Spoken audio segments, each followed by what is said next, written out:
All right. So thanks, thanks, Kubernetes Kerala chapter for giving me an opportunity to present on Kubernetes 101. Uh, as an introduction, my name is Sreejith Anujan. My coordinates are given here. I work for Red Hat and I'm currently based out of Bangalore, but originally from Kerala. So I speak Malayalam, Hindi, and to some extent Kannada as well. Okay. And before I start off, just wanted to have a quick show of hands from everyone. How many of you are familiar with Kubernetes? I'm not looking at the chat window, so Humble, I would request you to look at the chat window and share me some response. If you are familiar with Kubernetes, make some noise in Right. the chat. Yeah, I see Anurag has raised this. Okay. And then I think most of the attendees are quite, Shyam, yeah, quite right? humble, like your Devendra. name humble. That's saying that they are not. I believe most of you are familiar with it in the sense you might have heard about Kubernetes. Some of you might be coming from a containerization background wherein you played with some container runtimes, right? So I just wanted to set the Sorry to expectation. interrupt, Shrejit. We will start very soon on Anthos. Anthos, okay, Google Yes, Anthos, okay, yes. yeah, okay. And our client would be HSBC Bank. Okay, nice, nice. Yeah, so there are different types of container orchestration engines or what to say orchestration tools which are available in the market, right? It's not just about Kubernetes, but the whole idea of this 30 minutes to 45 minutes presentation is to give you a idea about what is Kubernetes, what problems it will solve from the container world, and then give you a glimpse of how you can actually start your Kubernetes journey your own. So we will actually share you some of the online portals available for you to get started with Kubernetes. Uh, though I am basically from Red Hat, I will try to make it a vendor neutral presentation. Okay. So if you have any questions in between, please feel free to stop us in between. You can actually come unmuted in audio and speak to us. Okay. In fact, Ranjit, Humble, they actually work on Kubernetes uh, at least on a weekly basis, if not daily. Okay, so let's get started. I'm going to dive into some of the Kubernetes core concepts. I have around 15 or 16 slides, but slides are there to help me go through a flow. Okay, but otherwise, I will be spending more time on explaining some of the concepts. So to start off with, Kubernetes is a uh, container orchestration and cluster manager. Okay, it is developed by Google initially. Okay, thanks to Google that they open sourced it. Okay, and then every other enterprises and volunteers started contributing to it. Okay, so it's been only like 8 years since Google actually came out with a Kubernetes version to the public. Kubernetes version 1.0 was released in 2000, end of 2014, beginning of 2015. So it's only like 8 years since Kubernetes has been there in the market. Though Kubernetes kind of deployment existed in Google for close to 20 years, it was named in a different way called as Borg. Okay. So all attributes and credits to Google for coming out with this container orchestration platform and then giving it out as an open source community-based project for others to collaborate. With that, let me just have some housekeeping done with regards to what are containers. Okay, so as many of you may know, right, a container is the smallest compute unit. Okay, uh, many of you might be coming from a experience of cloud computing. Some of you may be having experience on virtualization, right? Many of us actually started our career as uh, system administrator, wherein we used to manage physical infrastructure running in our own data centers or manage service providers. But at the end of the day, what we want to do is we want our applications to be running somewhere, right? And that apps could be running in a cloud environment, could be on a virtual environment, or on a physical bare metal environment. It could be that you run a Microsoft Windows operating system or a Linux operating system or a Unix OS, right? But from a pure container perspective, container is the smallest compute unit wherein you can actually run your application, right? And how do you build your container? Containers are actually created from container images. So first and foremost, you need to have a binary created. We call it as a container image. Most of the time, that image format will be a tar archive. Okay. Those who are familiar with container runtimes like Docker, etc., you might have actually used a Docker file to create a container image. And once you have the container image, using container image, you deploy that container image in a container runtime like Docker, Cryo, Rocket, etc., and then create the container, right? So just wanted to give you this basic idea before we move to Kubernetes. Okay, so you need a container image before you can create a container. Okay, and most of the times these container images are actually housed in an image registry like Docker Hub, Quay.io, Microsoft Container Registry, or Google Container Registry, or any other registries housed by these vendors. But by far the most popular container registry out there now is Docker Hub. So you can actually get the ready-made container images from Docker Hub, or you can create your own image and publish it there. Then using that image, you will be able to create a container.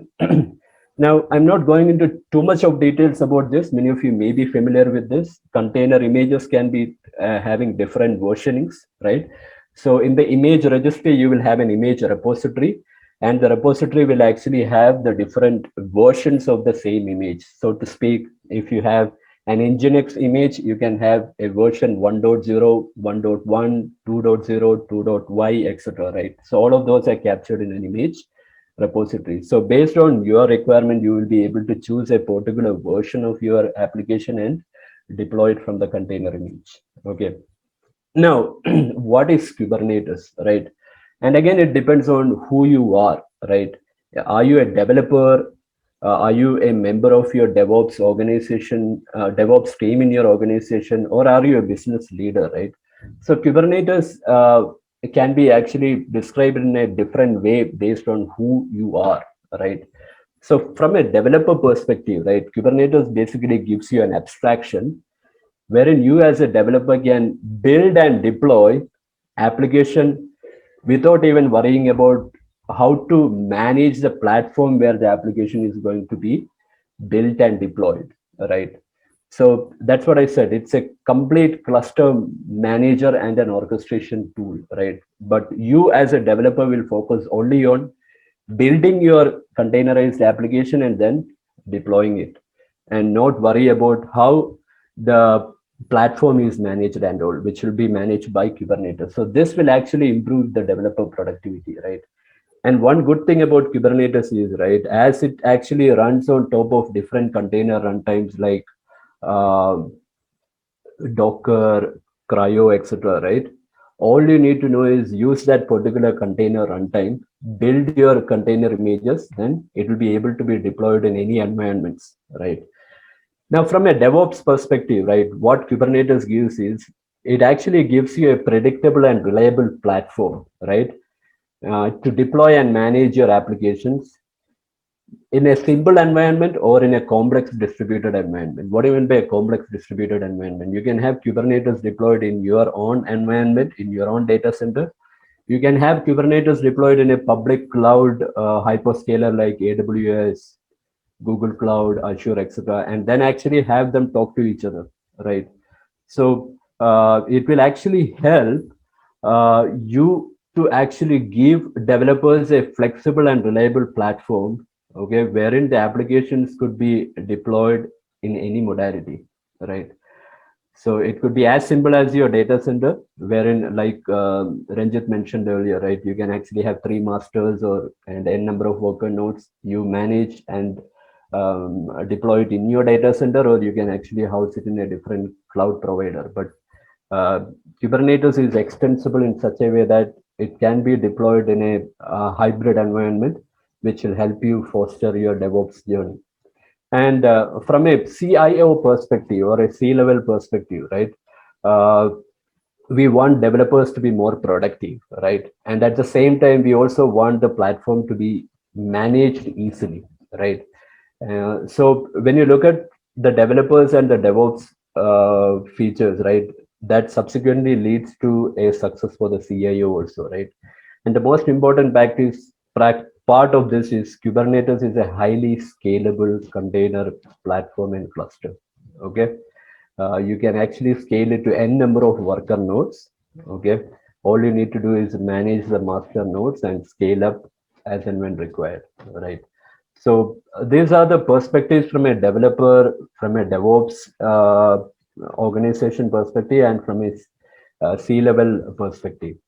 Now, coming to some of the basic concepts of Kubernetes, you remember I started off with saying that container is the smallest unit, right? Wherein you actually can run your application, right? But when it comes to Kubernetes, okay, in Kubernetes, the atomic unit is called as a pod, okay, POD. Those are wondering why the word pod, you know, if I may ask you a question to make it more interactive, do any one of you remember the logo of containers or the Docker containers? If you remember, just put that in the chat window. The logo of Docker containers. Or you may even speak out. That should be fine. Yeah. Yes. What was that? I heard a yes, but can you tell me what it was? What was that logo? That logo contains multiple containers in it. Yeah. So what I was saying, asking was the Docker container logo was a blue whale, right? You remember? Yes, blue whale. Yeah. Yeah, it was a blue whale, right? Now, why the word pod? You know, the literal meaning of the word pod means a group of whales. So in English, a group of whales is called as a pod. Okay. That means if you have a group of containers, right, you can call it as a pod. So what Kubernetes does is Kubernetes can actually manage a pod, and a pod can contain one container or multiple containers. So as you see in the slide to the right, okay, you see here in the pod, you see one container to the left, another container to the right, okay, and the first container will be doing git sync. The second container would be an app wherein it has two functionalities, Tomcat and Apache, and both of them actually uses the same storage and networking, right? So what is a pod? Pod is the atomic unit of replication in Kubernetes. What Kubernetes does is it will actually check the health of a pod. It will check whether the containers within a pod are healthy. It will also check whether it needs to create multiple copies of the same pod for scalability and reliability reasons, right? And remember one thing, a pod will always run with all its containers on a single host.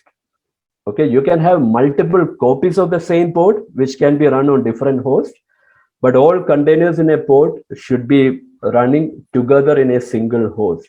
So that's what is said. Pods are always co-located and co-scheduled and run in a shared context, typically on the same node, or it could be on different nodes also. But remember, if you have multiple containers in the same pod, all those containers in the pod should be scheduled on the same worker node. Now, I used a word called as schedule. What do you mean by schedule? Kubernetes, when I talked about Kubernetes, I told it's a cluster manager and an orchestration engine, right? So Kubernetes can actually wait for a request from a developer. And if the developer is saying, I need to actually deploy this container image as a container in the Kubernetes platform, it will connect to a component in Kubernetes called as Kubernetes scheduler. And Kubernetes will go and schedule that pod in one of the worker nodes which is available. Okay. Now, if you look at a traditional pre-container world, right? Most of the times this application where you are deploying will be executed on the same physical or virtual machine, right?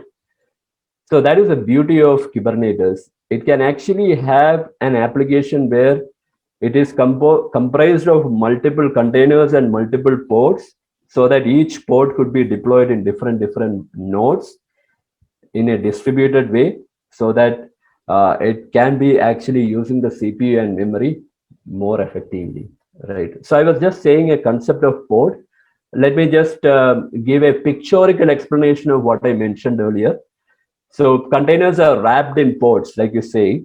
To the left-hand side, you see a container, you see a pod with one container, and pod also has an IP address. To the right, you see pod with two containers.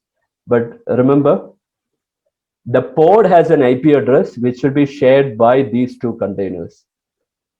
Make sense? So this first container may be having an Apache web server. The second container may be a what you call logging agent, right? But they both share the same IP address, same storage in the backend. Okay. So containers are wrapped in pods. Now coming to some of the architectural concepts of Kubernetes. Okay. There are some terminologies called as node and kubelet.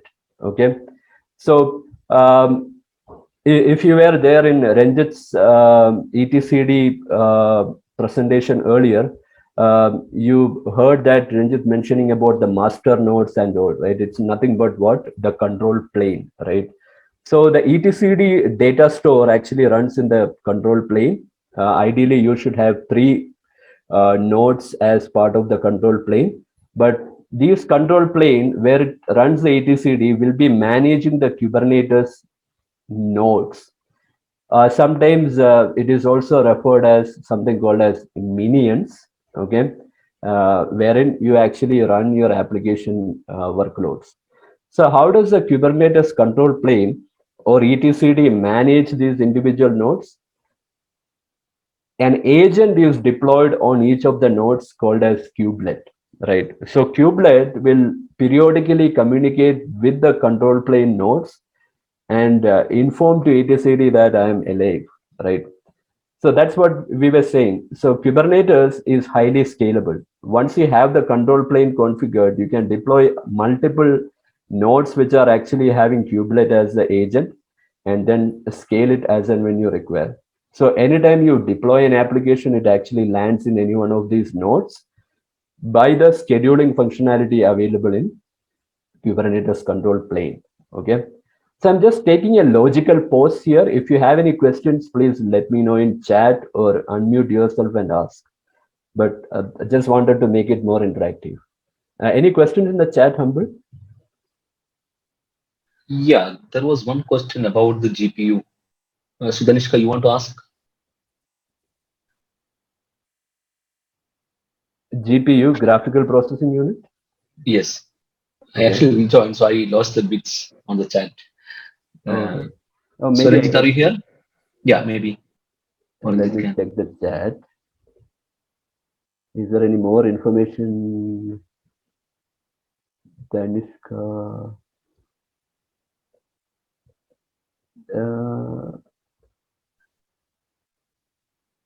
Let's say you have a NIC or a GPU card in the worker node. Is it possible to handle PCI pass-through using a pod and make it available in a VM running on the same worker? Okay, use case is OpenStack deployed on top of Kubernetes, and OpenStack instances require GPUs. Okay, interesting. So yeah, so let me try to expand on it. So the question from Danishka was basically, imagine one of these worker nodes actually have a network information card or a graphical processing unit, right? Using a technique called as PCI pass-through, right? PCI pass-through means you're presenting the physical devices directly to a VM or a pod, okay? So Danishka, maybe I probably need to visualize it. So you're saying OpenStack is deployed on top of Kubernetes. So that sounds, maybe you try to say Kubernetes is deployed on top of OpenStack, and then you want to basically Oh, are you referring to not KubeVirt, right? Yeah, but I'm assuming that Kubernetes is deployed on top of OpenStack, and on the OpenStack, what do you call worker nodes, you have the NIC or GPU, and you want to present it to a pod. We actually allow that kind of a functionality, Danishka.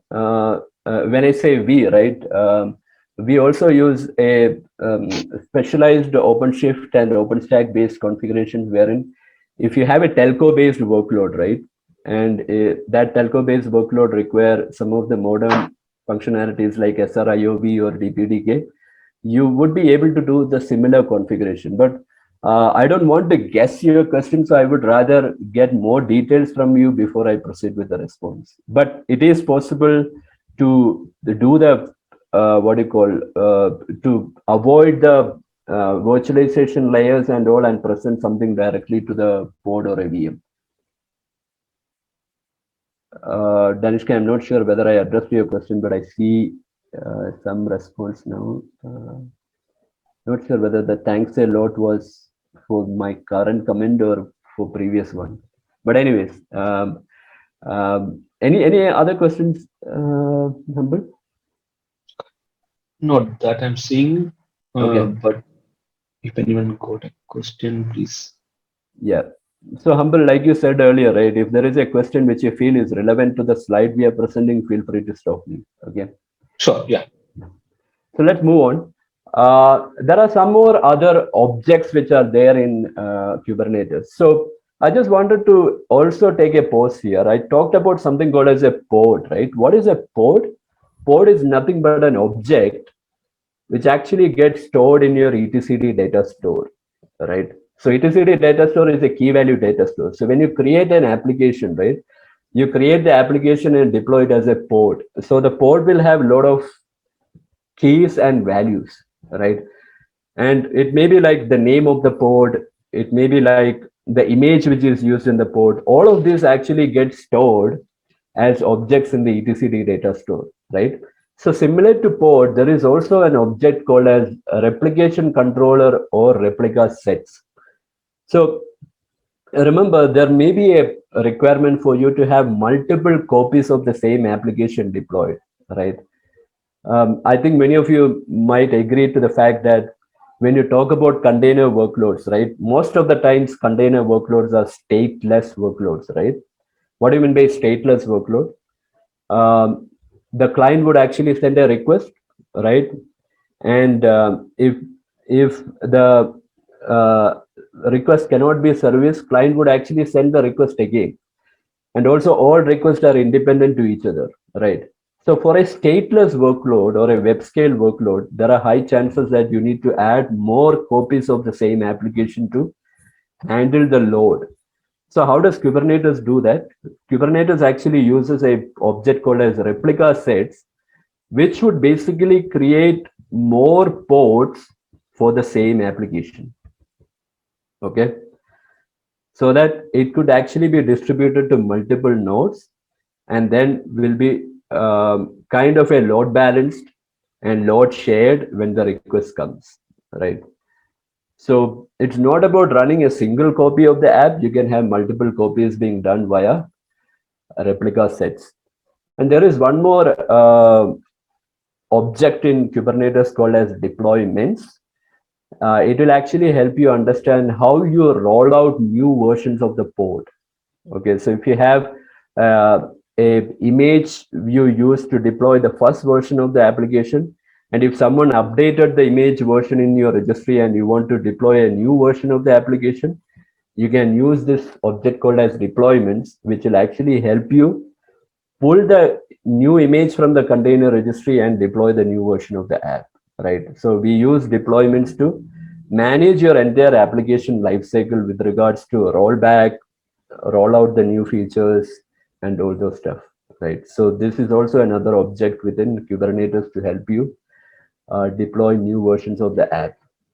And there are also some special requirements wherein you may need to run a copy of a pod on all nodes of your Kubernetes cluster, right? Think of it as an agent which needs to be run on all the worker nodes, right? So for that, we have another object called as daemon set, wherein the requirement is all nodes or a subset of nodes need to run a copy of the pod, right? Like I said, it could be a logging agent or it could be a monitoring agent which needs to be deployed on all the worker nodes. You can actually have it deployed. So for that, we have something called as a daemon set, wherein it says, okay, deploy 3 copies, because in the daemon set we mentioned we need 3 copies, right? So it will make sure that each node will actually have at least 1 port. Okay. See, sorry to disturb. You have a question from Subramania. Yeah. He's asking replica equal to horizontal scaling. About Oh, that's a very good question, Subramanian, Subramania. right? Yeah. So you're spot on, because if you remember, I mentioned containers usually are actually what stateless workloads, right? So when you look at stateless workloads, one of the best ways you can actually scale it is add more copies of the same application in a different node. So yes, what you said is right. It's horizontal scaling, right? In the sense, we don't create or we don't recreate the same port with more CPUs or more memory, but rather we retain the existing port, create more copies of the same port in other worker nodes or on the same worker node. Yes, so it is horizontally adding more ports. You're right. Yeah.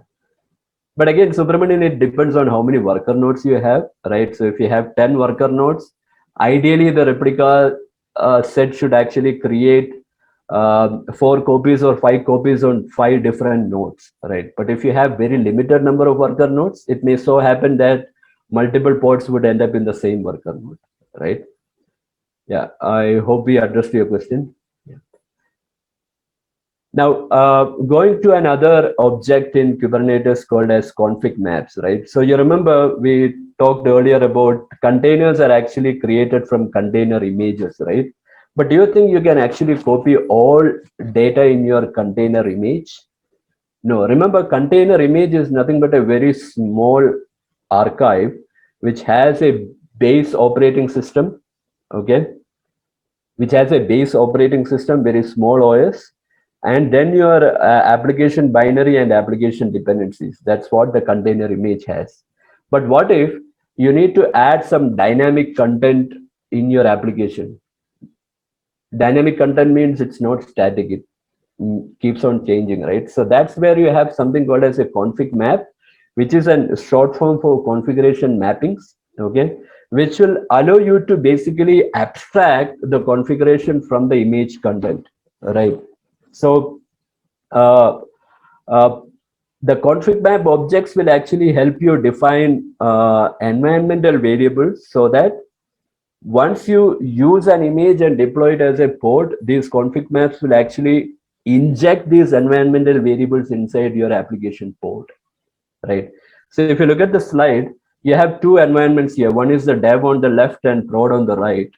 For the dev, right, you see for the configuration file, right, you have appconfig.conf. You give myconfig is equal to true. True is a value for myconfig key.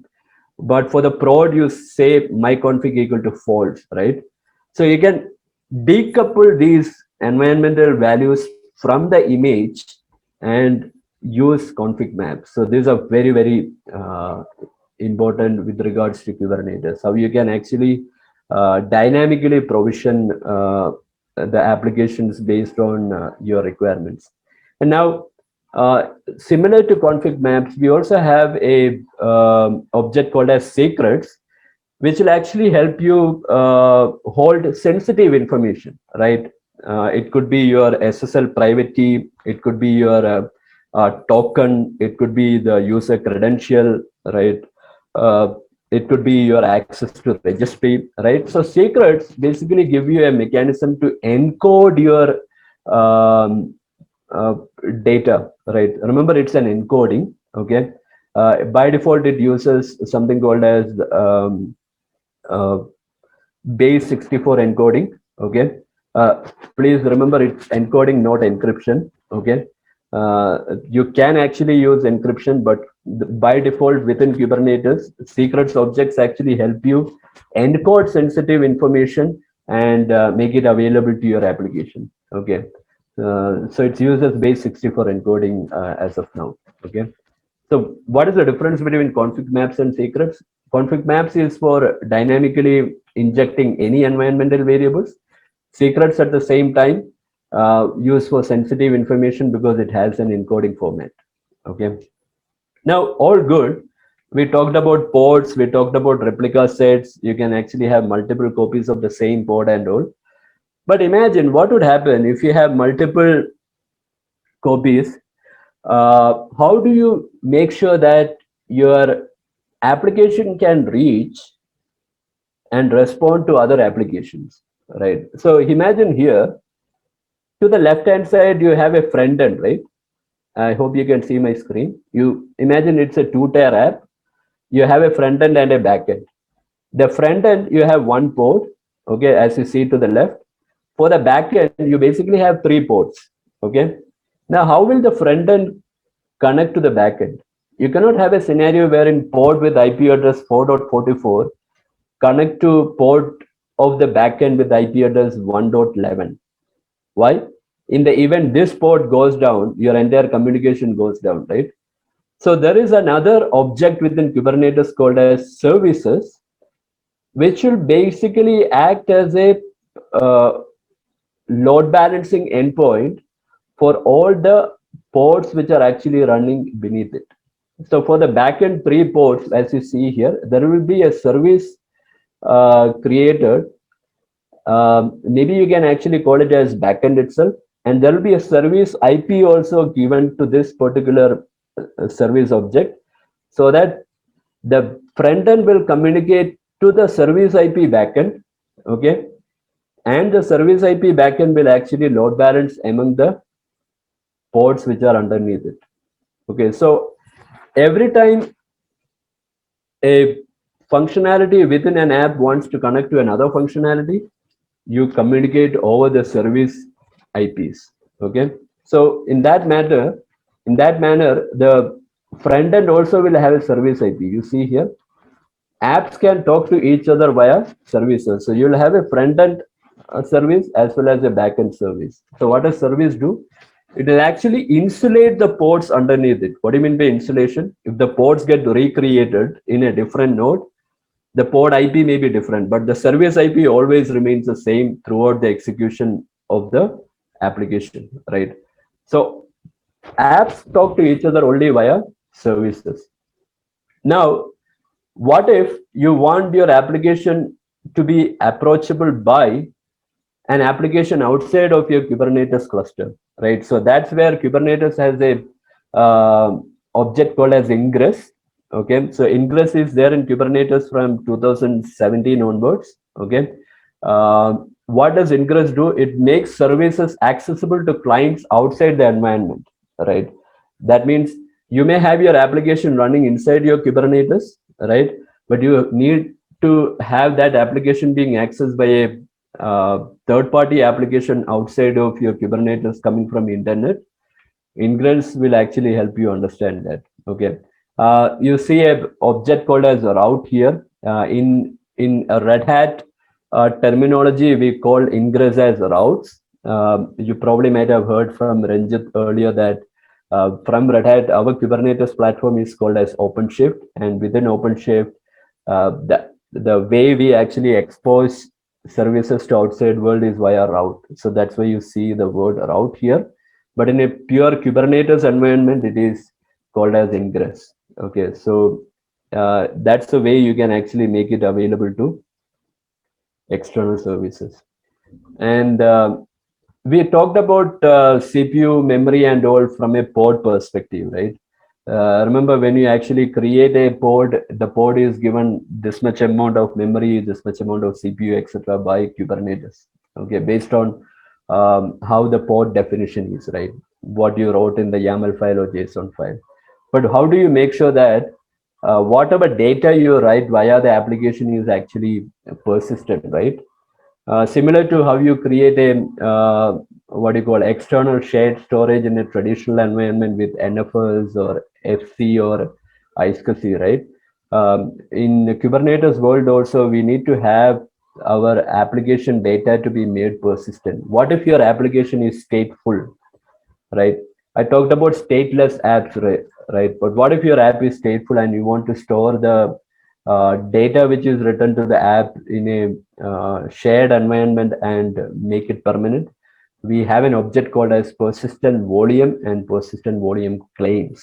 Okay, so think of persistent volume claim more like a client, and persistent volume is something, a physical storage area which is being granted to the persistent volume claim, right? So the application uses persistent volume claim to make a request for a storage space, and if you have a persistent volume available, that persistent volume will get binded to the persistent volume claim and then given to the pod, right?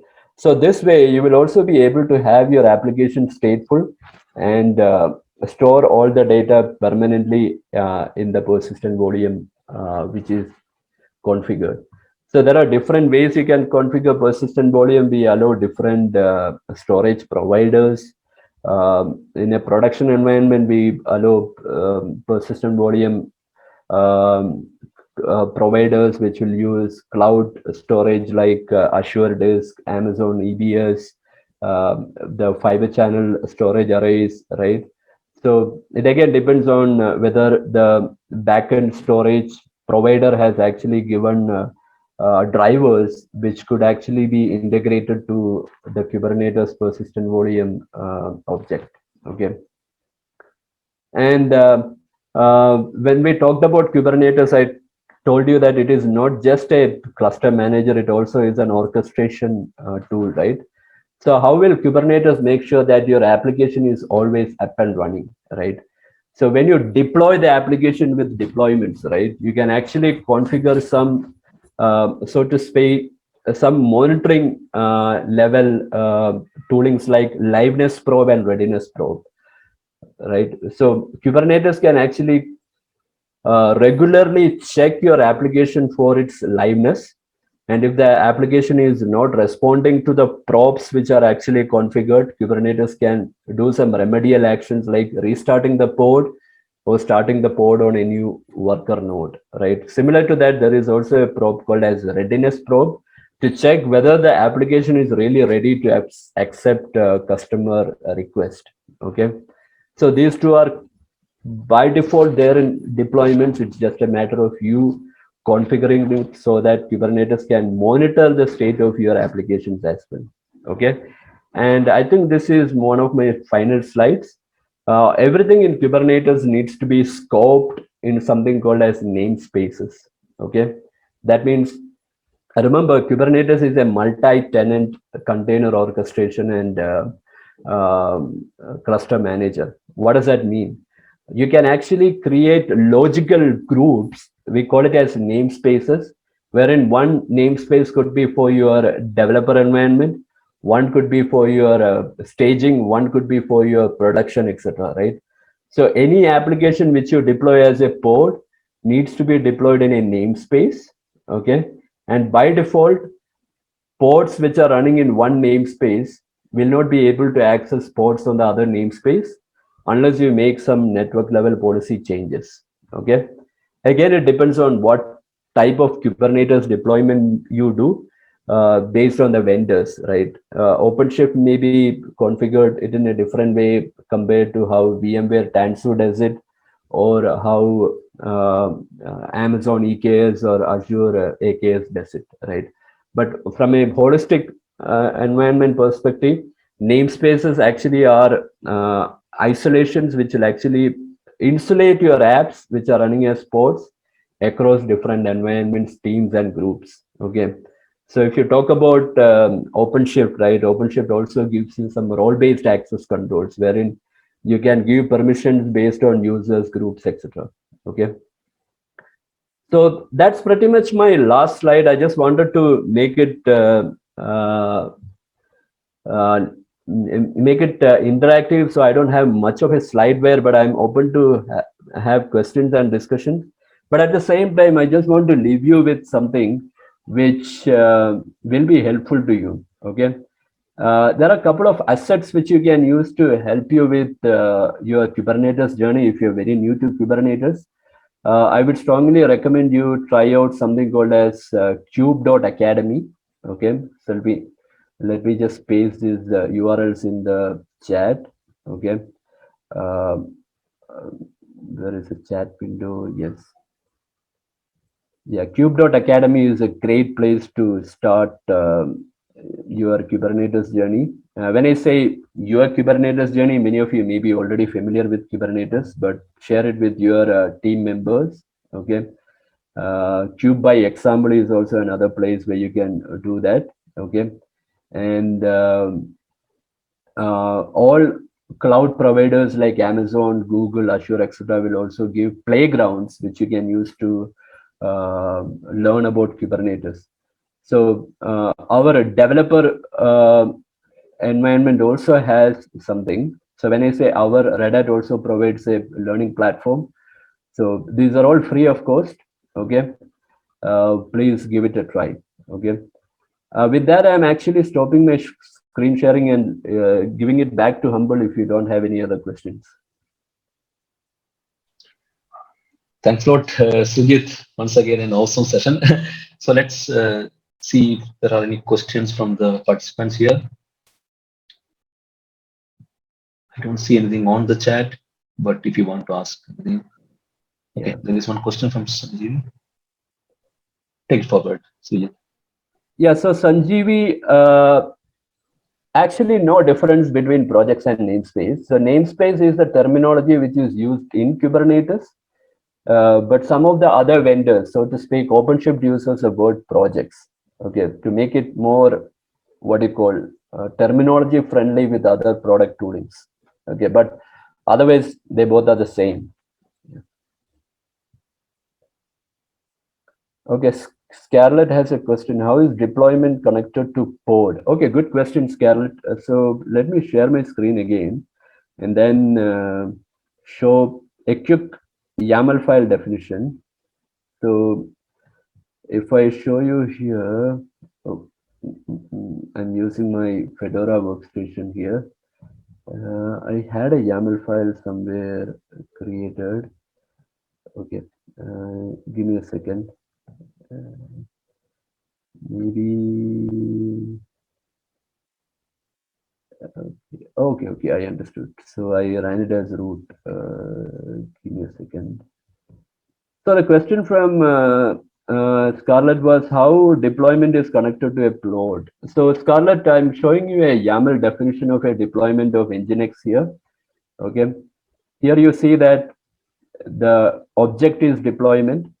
Okay. It says that the deployment should be named as Nginx deployment. It should have a label app Nginx. It also says that replicas is 3. Okay. And at the end, do you see that it has a specification, right? Wherein it says it needs to use container image Nginx 1.14.2 from Docker Hub, and it should be named as Nginx, and it should actually expose a port 80. Okay. So when you actually do this deployment of this application, right? Deployment would actually create 3 copies of the port using the image Nginx 1.14.2, right?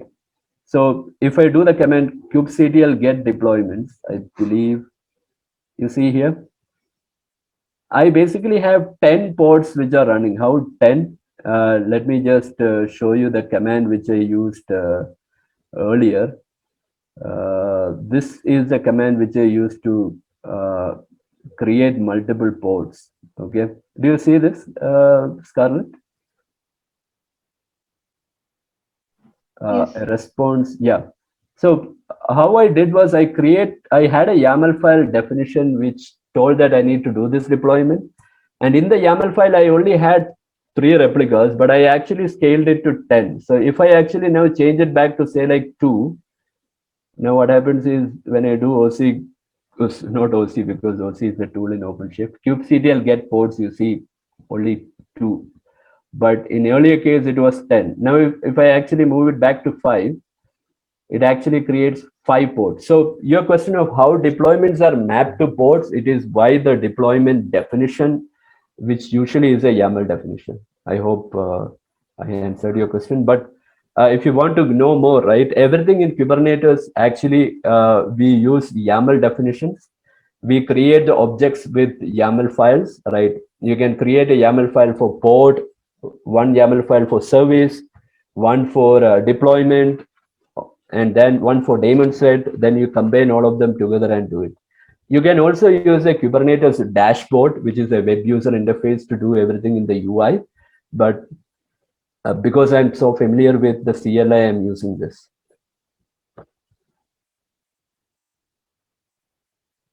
Okay. So you want to just show the replica set as well on this command line? kubectl get rs. So this is a rs is a short form for replica set. Okay. So this is a current replica set, which is actually created from the deployment. So if you look at the deployment YAML file, right, it had replicas equal to 3 or replicas code 3. So currently it is 5. So if I actually scale it maybe like 8, this will also be scaled. You see here. Humble, I believe this is what you asked, right? Yeah. Thank you. Yeah, so what is kubectl if you are not familiar, right? Kubectl is a command line tool which you can use to basically manage your Kubernetes. Now, if you want to deploy a Kubernetes, the easiest way to deploy it is maybe use something called as Minikube.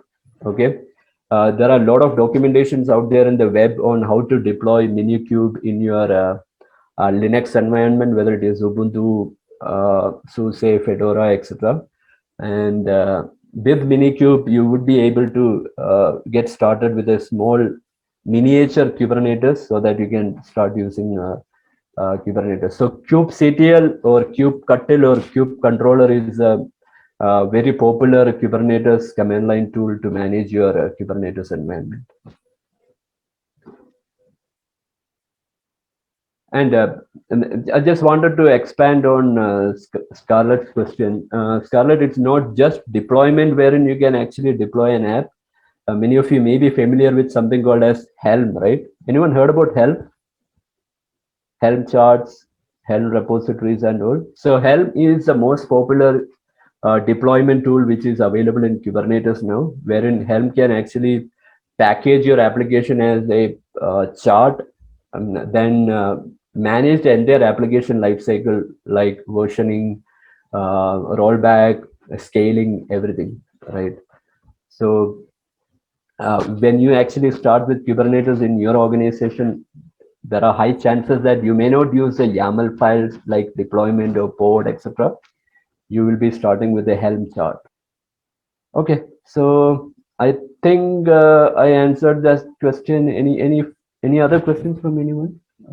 So let's stop recording if there are no questions. Yep.